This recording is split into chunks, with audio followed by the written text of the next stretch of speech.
Today's video is all about how you can eat healthy and actually enjoy it. Most people have a very unhealthy relationship with food, and they commonly believe that eating healthy requires a lot of discipline and that most of the time you're denying yourself of things that you really want, like sweet treats, etc. And I want to dispel that myth completely in this video and teach you the actual mechanics of what is going on and how you can break this food addiction that most people actually have.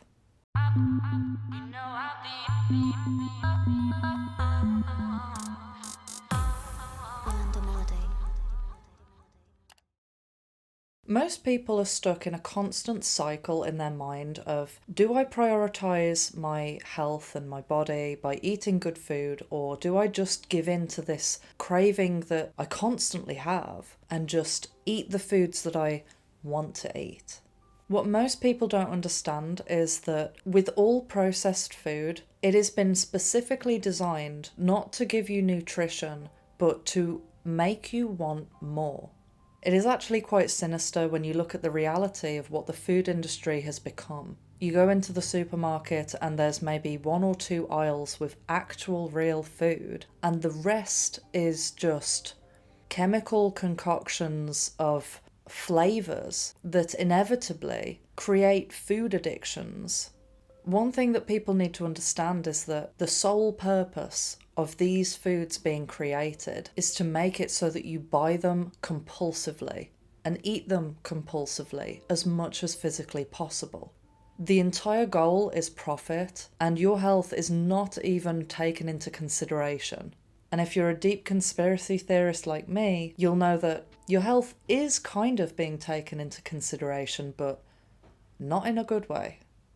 And all of the biggest industries work hand in hand. So the medical industry has an invested interest in the food industry. The people that are making the food that's making you sick are the same people that are peddling the medication for when you get sick. And then you have the diet industry that profits off of people struggling to lose weight. Most diets that are peddled by the media actually create a massive nutritional imbalance. And I believe that this is deliberate, and it is the very reason why people find it so difficult to maintain these unattainable diets. Most fad diets that you see in the media or online create a massive imbalance in nutrients, or sometimes they'll cut out an entire food group altogether, whether it be cutting out carbs, cutting out fats, which completely defeats the object of eating in general, because the whole point of us eating food, this is what people forget, it's to give you the nutrients so that your body can function properly. And when you cut out nutrients, your body will send you a signal and say, I need this, I really need this, because I can't complete this job, I can't fix this thing unless you give me this nutrient. So what always happens when people go on these fad diets is they struggle and they find it incredibly difficult. They have these intense, crazy cravings. And then eventually they give up and they just think, you know what, this is too hard. Maybe this disciplined lifestyle isn't for me. And maybe I should just eat what I want and I just don't care anymore.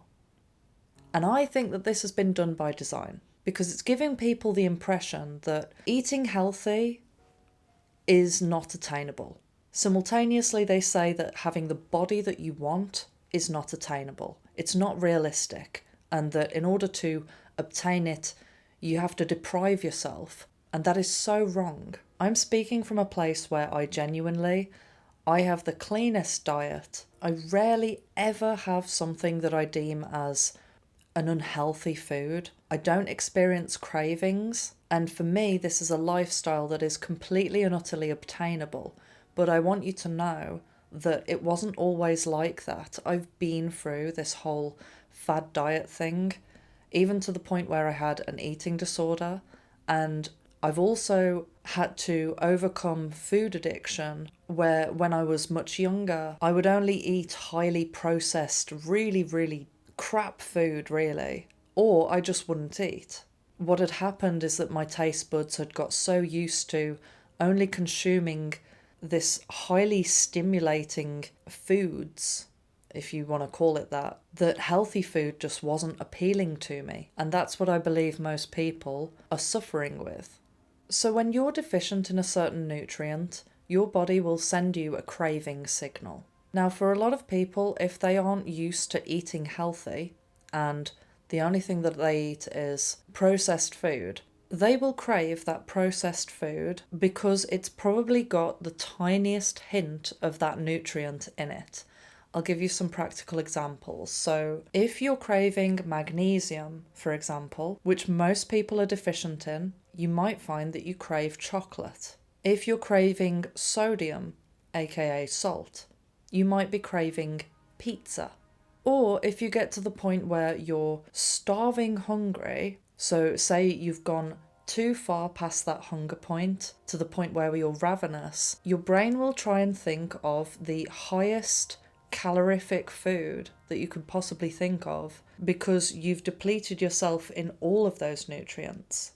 But the only problem is that when it comes to processed food, they are so lacking in nutrients, but they're packed with all of this overstimulating stuff that creates dopamine spikes and can spike your insulin as well. This is why there's so many people out there that struggle with obesity and overeating, because they're constantly craving junk food, and no matter how much junk food they have, because it's not nutritionally dense and it's not giving their body what it's actually asking for, they just keep feeling cravings and keep getting hungry. And what's really sinister is that this is done by design. And when someone gets to that point, it's very, very difficult to imagine how someone could even ever just eat healthy food, like normal food grown from the ground, because to them it tastes so bland. But the reason why it tastes so bland is because their taste buds have actually got so used to overstimulating food that now healthy food tastes bland. I can tell you straight from experience that this is a real thing. Your taste buds can adapt to many things. For example, my tolerance for spice has increased massively over the years because I've had so much spice. I personally don't think that spices are bad, but there's some people out there who've got a really high tolerance, and there's some that have a zero tolerance for spice. And that is simply because their taste buds have adapted to their habits. Years ago, I used to drink tea with 2 spoons of sugar. And if I just put 1 spoon of sugar in, it would taste really bitter and just not enough sugar. And then eventually I decided to knock that on the head, and I weaned myself off, knowing that eventually my taste buds would adapt, and it would also stop me from having cravings for other sweet treats and stuff.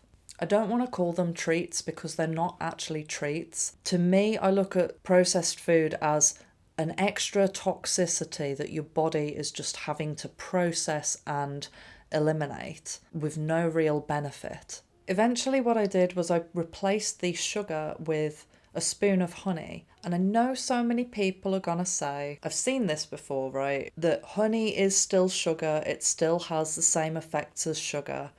There is a difference. Since I started having a spoon of honey in my tea, I do not get sugar cravings. I don't have what I feel is insulin spikes all the time. I feel pretty level. When I was having refined sugar, it was a whole different story. So there must be a difference. And I think the difference is that refined sugar has gone through extraction. It's not natural. I get really pissed off when people think that refined sugar has the same effect as fruit, for example. Fruit is completely natural. Yes, it contains naturally occurring sugars, but it is not the same. I would never say to someone to not eat any natural food, really, because of its sugar content, if it's naturally occurring. Another thing to bear in mind is that a lot of people, when they crave a certain food, they don't realise that they're actually craving a different nutrient. And what I would do is figure out, if you're craving a certain junk food, try and figure out what element of that food you're actually craving and replace it with something healthy. And then what happens is that your body and your brain will start to associate that food as what it actually needs. Also, I honestly wouldn't be able to eat healthy if I didn't put effort into making sure that the food did taste nice anyway. Putting effort into seasoning and cooking things with care and with good energy really does make all the difference, because we weren't designed to eat food that wasn't tasty. I mean, I'm sure you can relate to eating a meal that was either bland or just really unsatisfying and then feeling genuinely crap afterwards. You are supposed to enjoy your food, but like I said earlier, it's just a lot of people, their taste buds are all messed up from all of this processed junk. And also the media demonize a lot of ingredients that actually contribute to making food taste nicer and tell people that it's bad. For example, dairy has been demonized so much for so many years, and saturated fat. But actually, when you remove the saturated fat, all the flavour goes. Salt is another thing. Now, of course, you can have too much salt, but the media has made out as if you should avoid salt full stop. When you do this, it's actually very dangerous. We do need salt. And have you ever tried having toast with unsalted butter? It's horrible. Of course, you're going to feel dissatisfied if you're eating food that's got no salt in at all. In conclusion, I believe that most of us need to repair the relationship that we have with food, some more than others. Stop seeing calories as the enemy. Fats and carbohydrates are not the enemy. Chemicals are the enemy. If you start to reframe the way that you see food in general, it will become second nature to eat healthy. And remember, it's a process. This is not about perfection. It's about a change of perspective. Let me know if you guys want me to do any further videos on the subject of nutrition and food in general, because, not meaning to toot my own horn, but I do have an extensive amount of knowledge when it comes to nutrition. You can also check out some of my other videos where I warn people about certain ingredients that are extremely harmful, such as seed oils. Thank you to everyone who likes, comments, shares and subscribes, and I'll see you in the next video. Love you, bye. You know